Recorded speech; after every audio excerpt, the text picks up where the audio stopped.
But in 1978, there was a serial killer named Ted Bundy who went on a rampage in Florida at the University in Tallahassee.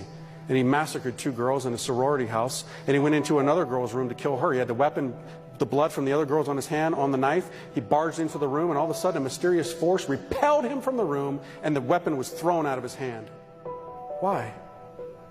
Well, the girl in that dorm that night had fallen asleep with a rosary in her hand.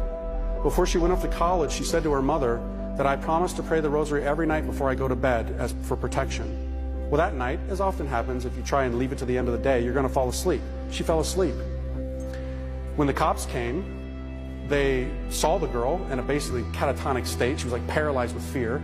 She said she didn't want to talk to anybody but a priest. They got a priest. A Monsignor came, and she told the priest that what she had told her mother about making that promise.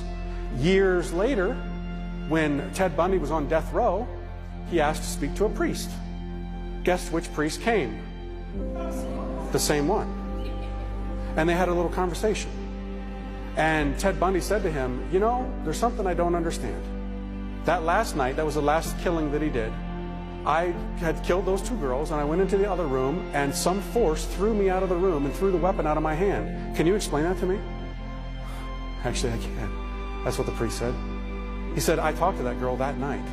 She had made a promise to pray the rosary, and she had it in her hands. You weren't aware of it, but there was a power in those beads that threw you out of the room. This thing, my friends, has power. Saints of old would simply lay it on people who were possessed, and demons would shriek out of them. You know, today we look at this and we say, oh, that's just nonsense. No, it's not nonsense. This thing is a sword, my friends, a sword.